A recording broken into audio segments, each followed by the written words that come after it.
Hello, good morning, guys. Welcome Morning. to the Canopy Cafe. I am El Shaddai. I am the product development lead at Canopy, and I'm joined with Alex. Alex, do you want to go ahead and introduce yourself? Yeah, I'm Alex Page. I'm the Canopy Certified Program Specialist at Canopy. Yeah, and it's so exciting to have these Canopy Cafes because we definitely miss having our conversations at different coffee shops or in the office. And what a great time to support each other and check in and talk about good business. So, Adam, thank you so much for being here today. You're welcome. Thank you very much for having me. It's an honor to be here this morning. Totally, totally. And how are you doing? I'm great. So it was a busy weekend. So it was Mother's Day, but every 6 or 7 years, I always get an interesting Mother's Day because my birthday is on May the 10th. And so yesterday I get to share my birthday with Mother's Day, and that's always a really, really interesting weekend. So it was a fantastic weekend, feeling full of love and all that stuff, and another trip around the sun in my future. So I'm feeling great this morning. Oh, that's awesome. Well, happy belated birthday. I hope it was met with a really nice birthday, Mother's Day brunch.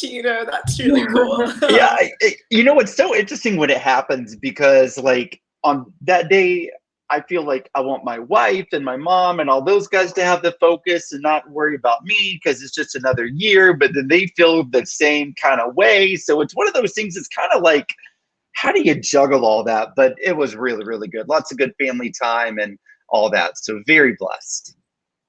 That's awesome. And I feel like right now we really need a time to celebrate too. So I know it can be overwhelming, but the more love and support, the better. So that's 100%. great.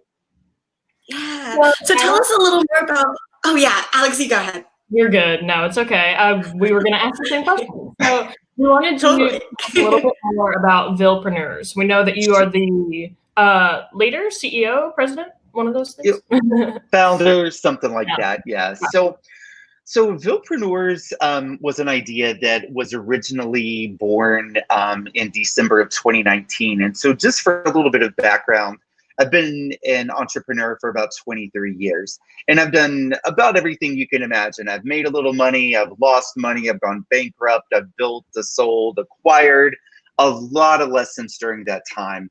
And I have a real passion for helping other small business owners, really micro businesses, what I call Main Street mom and pop small businesses, help them along the way, because sometimes they're the ones that need a lot of help and resources, but they can't always pay for those resources. So my idea in Villepreneurs was to be able to create a community of local founders, entrepreneurs, small business owners, however they self-identify, where they come together and help each other through ideation, solving problems, get the support they need, because leading a small business, whatever stage it's in, is very difficult. And there are certainly a very solid place for business coaches or mentors or consultants or something like that. But when you're working with a person like that, you're only getting one paradigm. You're getting one person's perspective. Whereas if you've got a trusted group of 5 or 6 other business men or women that you're in a group with that are in a similar stage of business from you, you've got 5 or 6 other minds helping you solve a problem and looking at things from a different perspective. And when we put these groups together, we try and have them be diverse people, different backgrounds, different life experiences or whatever, because that's so important. So that's the idea behind Villepreneurs. It is a larger community, but within that community, we've got different peer groups where these folks meet on a weekly basis and help each other. So what's interesting about the Villepreneur story is that when I started this in January of 19, we made a lot of progress really quickly. I just exited a previous project I was working on and had this idea. Well, within about 60 days, we grew pretty significantly. But I had a call from a consultant named Taylor Tricarico, who at that time was working with Natalia Bishop at Story Louisville. And I told her about what I was doing, and she's like, oh, wow, we would love to have something like that at Story. So at that time, I met with Taylor. She shared what Natalia was doing. I'd never met Natalia before. heard about the mission and what they were doing. I'm like, wow, I've got to meet this person. So a few weeks later, I met Natalia, and I was just blown away by her heart for service and her desire to make an impact here in the Louisville community. And so I started working with the Story Louisville team at that point as a contractor, and I eventually came on board as a full-time team member with the director of Story Labs. And in doing so, I really put Villepreneurs on the back burner because I felt at that time my mission was to really focus on helping Natalia and her team build what they were doing. And my time at Story Louisville has been just an amazing experience. I've loved every bit of that. And so, as you can imagine, COVID-19 has hit a lot of small businesses really, really hard. And I was actually furloughed, laid off from Story Louisville, just based on everything that's happening. As you can imagine, not a whole lot of people are working in co-working spaces right now. Right. I'm still working with Story as a contractor, but that was just that time to say, okay, you know, we've helped Story and done that, so now it's time to go back to finish what I started building back in January. So Villepreneurs has come back to the forefront, and we actually just relaunched it last Monday, and we've had a strong response so far. So I know that was probably a really, really long answer, but I think the background's important to give you an idea of what my heart is, what my passion is, and why Villepreneurs is here. Yeah, definitely. And I can only imagine that during this time, like those sort of small groups where everyone has common ideas and needs to talk about those things, that's going to be more helpful than ever because, Sure. you know, coming out of this, who knows what the business landscape's going to be like. So, yeah, like how are you guys adapting? So I know you said that you reopened on Monday. Kind of how has that gone? Share just whatever you would like to about that. Yeah, great question. So basically, we've had a pretty good response last week. I sent out some initial invitations to our beta platform since we've relaunched it. And we actually have had 25 people. Actually, as of this morning, we've had 2 more. So we're up to almost 30 that have come back on board with that. So there is no cost to be part of the Villepreneur community. And I think that's something that's really, really important. Anybody can have access to this. The only criterion is that you have to be a local small business owner, and we do go through a verification process to make sure that that is the case. Because when you get a lot of these groups, sometimes you've got salespeople and other folks trying to come in and do biz dev and all that, and there's no problem with that whatsoever. But we wanted to create a community where it's founders talking to founders only. So what we're doing, once we get the critical mass actually in our membership application that we're using Mighty Networks for that. Once we get between 50 and 75 people, we're going to be coming back in and assembling some of these groups and putting them in together. So we don't have any active peer groups right now. We've got people submitting and wanting to do that, but we're waiting to make sure we've got enough mass that we can put the right people in with that as well. Now, while access to the Villepreneur community is free, access to a peer group and some of those other things that we have, they do have a minimal cost to it because, as you can imagine, there is a cost to administer all this, but we want to keep the access to that open to everybody. And so we're exploring some other things too. There may actually be a villepreneurs.org. There may be a nonprofit to come in to submit that. We're working with some other organizations as well to see if we can get some funding and help where we can provide all this at low or no cost, because small businesses right now need it. They're struggling. COVID-19 has decimated so many organizations right there. And I would love to say that a lot of them are going to come back, but I think the truth is there's going to be many that don't come back. In addition to my work with Villepreneurs, I'm also on the board of LIBA, the Louisville Independent Business Alliance. And so we're working really, really, really hard to make an impact there. I'm also the director of Startup Grind here locally, the Louisville chapter. So I see a lot and I'm hearing a lot of stories, and just whatever we can do in any way to help. There's a lot of people that need it right now. Right. Well, that's great. I mean, like I said, they definitely need their support, or need the support more so than ever. So. Sure, absolutely. Well, one of the things that Villepreneurs is doing that we're excited about, we've teamed up with Co-Starters, and Co-Starters has some amazing curriculum that's out there. Story's got some Co-Starters relationship. Love City has a Co-Starters relationship. We've got one as well.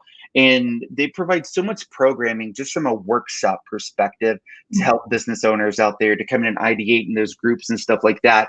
In fact, this Thursday, we're doing something called the Refocus Workshop. It's just a 2-hour focus. It's just a 2-hour workshop. It leverages the Co-Starters Canvas just to help business owners kind of rethink what they're doing and how they can pivot in this time and figure out how to continue serving their clients. So we're really trying to just do our part. And the thing that I do know is that there are so many small businesses in Louisville, whether it's a sole proprietor, a side hustle, or whatever. And there's a lot of help that needs to be out there in all these organizations. There's no way that one organization can do it all. And I love how so many different community organizations are coming together to help and to serve their different communities and to make an impact. And we're just glad to be a part of it. Right. It just really shows how good business is so important at this time, so you have businesses that are struggling, but then also the ones that are willing to give a little bit more back to the community and help, their fellow community partners, then they're able to do that, and they are doing it, like you said, as a collective. So yeah, well, and it's interesting because the COVID thing, and I'm sure you guys have heard this, we're all in this storm together, but we're all in different boats. I mean, some businesses are thriving right now. Some are just doing everything they can to keep above water, and some are drowning. And that's what makes this so difficult, is that it's not affecting everybody the same way. And there's all the little nuances of it as well. So it's those organizations that can help. It's grateful to see those that are willing. And, tomorrow's Kentucky Gives Day, and that's a great opportunity to find those, local charities and folks that people feel comfortable in supporting, because it's just needed. That's all there is to it. Right. Definitely. Yeah. But how exciting. I mean, I think you really hit the nail on the head with what we want to do at Canopy, is celebrating good businesses and finding those opportunities to connect back to the community. So thank you for all that you're doing. And I know that you guys are relaunching, and there's so many different opportunities on the horizon. So what are you most looking forward to coming out of this pandemic? What am I most looking forward to? Being around people again. I mean, I love people. I'm an extrovert. I've always been, and I miss being around people. I mean, I just do. And Zoom is great, and being able to do this. And, I'm so grateful that technology was in place in 2020, where weathering this storm, it could have been a lot worse if we didn't have the ability to make video calls like this, right? So it's tough, but I can't wait to be around other people. I can't wait to be at Story Louisville. I can't wait to see Ben Reno Weber and Larry Horn and those guys, and just hang out with my peeps and, all that stuff. So, I mean, I'm just really looking forward to that. But, I guess more than anything, I'm looking forward to that day too, when people are going to feel comfortable in being able to go out and be amongst people. Like, I personally, I feel very comfortable with that. I've got no qualms about it. I'm not concerned about it. But in many other calls I've been on, I know that there are some people who are really, really concerned about it and are very hesitant about going back out there for the fear of that. So whether it's the vaccine or whatever kind of therapeutic treatments they come together, I'm really looking forward to the day when people feel comfortable being able to see stadiums filled at football games and people out and about in restaurants and all that. So personally, I want to be around people, but on a bigger perspective, I just want people to get back to living their lives without fear. Right. I think just getting back to normalcy. I mean, but who knows if we'll ever return to that original level of normalcy, if there's going to be the new normal like everyone is talking about. Sure. Yeah. Yeah. Well, yesterday was interesting. So I was at Lowe's getting some stuff, and I saw one of the guys that taught martial arts many years ago. He was a kid then, but he's like a grown man now. And I saw him, I was like, "Hey, Michael, what's up?" And we immediately just went and shook hands and gave like the bro hug and stuff like that, because we're just both like that. And some of the looks we got, they're like, "Dude, what are you doing?" And I didn't think anything of it, right? So those are the things that return to normalcy. Is that ever going to be the same? And I think I agree with you. I don't think it will be like that, or at least not for the foreseeable future. It'll take years, I think. Right. I mean, I know I've even been watching more Netflix lately, as probably everyone has. And whenever I see people like get kind of close, I'm like, there's something in my heart or in my brain or something that's like, wait, it's not right. Oh, wait. Totally. Really, it's crazy what sort of like psychological effects this is having on Sure. everybody. Oh yeah, absolutely. I agree. Yeah, and so I agree, like, what will normalcy look like? But I guess with any change, there comes opportunities too. So, Adam, what opportunities do you see for entrepreneurs and then Villepreneur as well? Yeah, absolutely.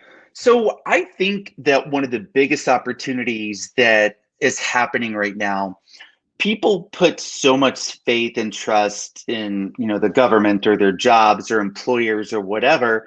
I think that we're finding that, those things are there and we have to trust them to a degree, but there's two things we can control. We can control our attitudes and our actions, and that's it.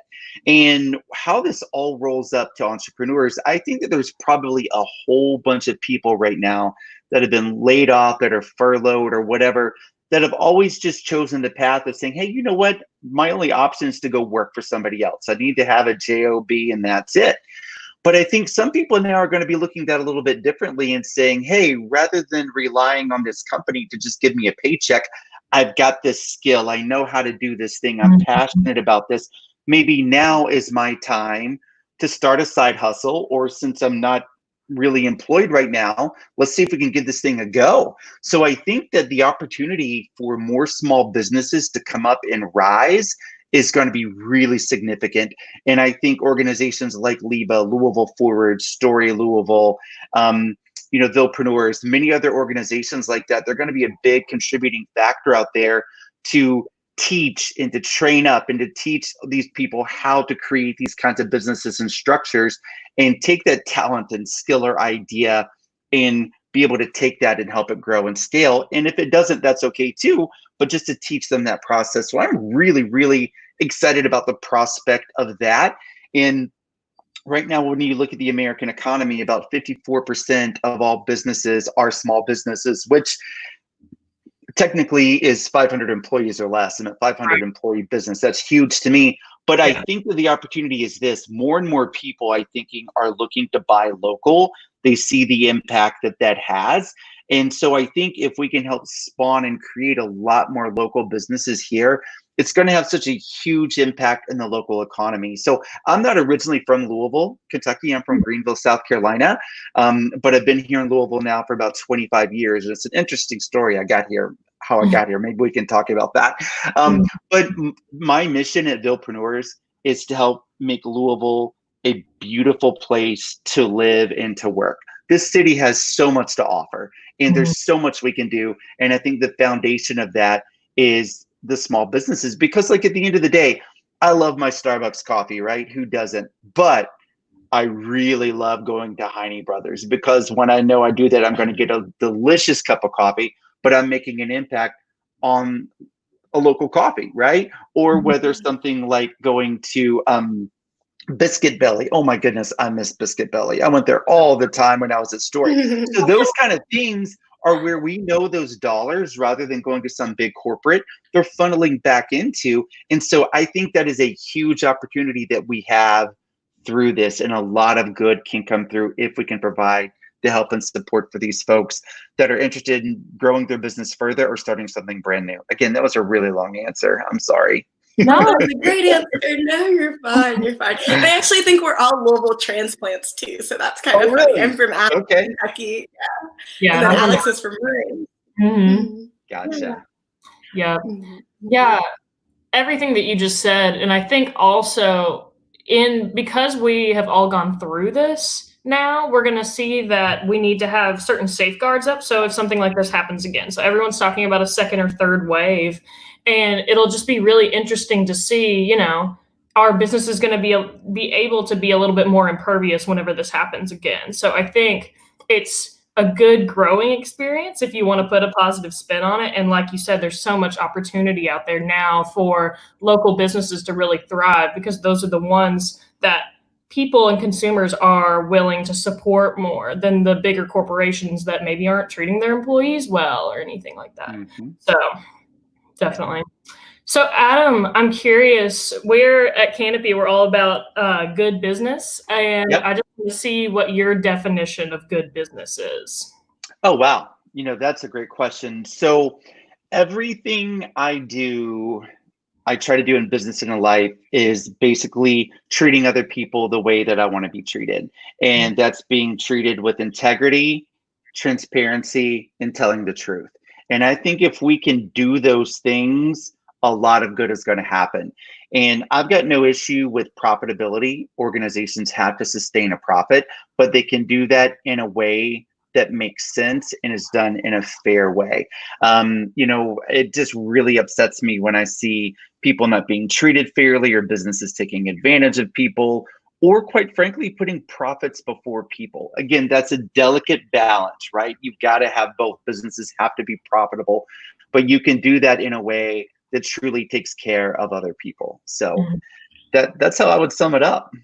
Yeah, that's a really good way to put it. And I think just to go back to the COVID-19 thing that we're all experiencing right now, a lot of the businesses that are going to be treating their employees better and making sure that they're doing okay during this, they're going to be the ones that are going to be more successful in the end. Because if employees don't feel valued or heard, then they're going to be less likely to either want to come back and work for the business, or just the foundation, the culture is not as strong as it is.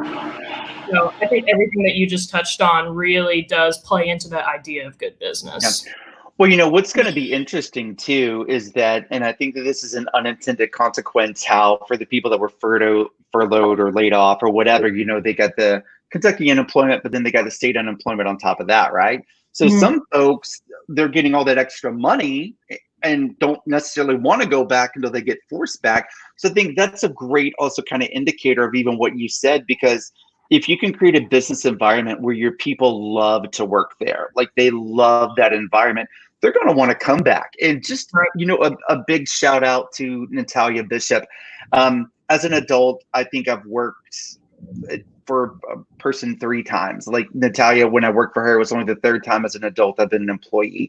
And I got to tell you, I love working at Story Louisville. I love my time there. And I don't know that I can really say in any other situation that I really just loved working at a company. But I love, because as an entrepreneur, you're just wanting to do your own thing. But working for Natalia was the best employee experience I've ever had. Her passion for what she did. She always put her people first. And I know you guys are actually interviewing Natalia at some point later this week, I think Wednesday. But my time there, I'm just so grateful for it. And even, some of the things Natalia has done to help me, in those things are going to be furthering that. So when employers take care of their people, it's way more than just money, way more than that. Yeah, agreed. And exactly what we have been researching for the last year at Canopy is how do you put all of these really important pieces together, like strong employee engagement and like a good culture, inspiring leadership, structures and policies that are good, and then finally having that external impact, whether that's social or environmental impact. So Adam, you are just the perfect example of all that we've researched. So thank you so much for letting us interview you today. Yeah. And then our last question is, how can we connect people to the great work that you're doing? Great question. So a lot of that is people just need help growing and scaling their business and look for some resources. Just tell them about what we're doing at Villepreneurs. That's just going to be a great way to connect them there. If they're more in that startup kind of zone, high tech, high growth, you can always send them over to Startup Grind. We got a great connection over there. So it's pretty cool. I get to play in both worlds. I got this mom and pop Main Street small businesses where I really love, but then I've been able to also make inroads and have an impact in the startup community as well. I had no idea how different those communities were either. I mean, totally different mindsets and everything, but I'm fortunate to get to play in both of those. So. Right. Awesome. Yeah. And thank you for supporting those communities as well. Yeah. Yeah, absolutely. Well, and we got to tell you guys too, and I was telling Ben at the very beginning, when I was at Story Louisville, we're in the process of supporting you guys. In fact, we even had Scott talk at one of our events, and so that was really cool. But so Story Louisville is a supporter of you guys, but also Villepreneurs has signed the charter and we're looking forward to working with you guys and supporting what you're doing. Because when Ben Smock originally told me about what you guys are doing at Canopy, it's like, yes. So I'm excited to see more about what you guys are doing and how we can even contribute and be a part of that. So thank you for your efforts and what you're doing, because it is going to make a big impact and it's very needed. Wow, Thanks, awesome. Adam. Here, I didn't know that. So, well, thank you so much, Adam. It was really great to talk with you this morning. Likewise. I wish all the best of luck with, since you just restarted up Villepreneurs, and thank you for talking a little bit more about that. So hopefully people who are watching this can connect with you if Sure. they see an opportunity there. So awesome. Well, thank you. And when both everything so much. comes down, we need to get some biscuit belly, all three of us. Hey, there we go. I'm all for Yeah. that.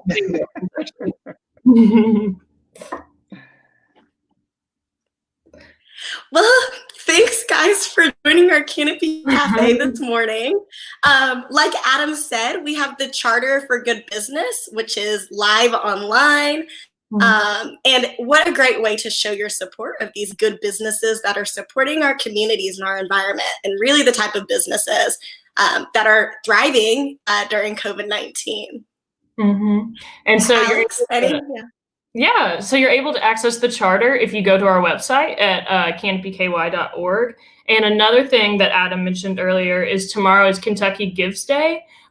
So I think you can donate through Facebook to be able to donate to Canopy, because we are accepting donations, and it's really important for us because, you know, right now, although we are all very fortunate that we have the jobs that we do, we're still struggling just as much as other startup nonprofits are. So just thank you for tuning in. And if you would like to support us in either of those ways, then that would be greatly appreciated.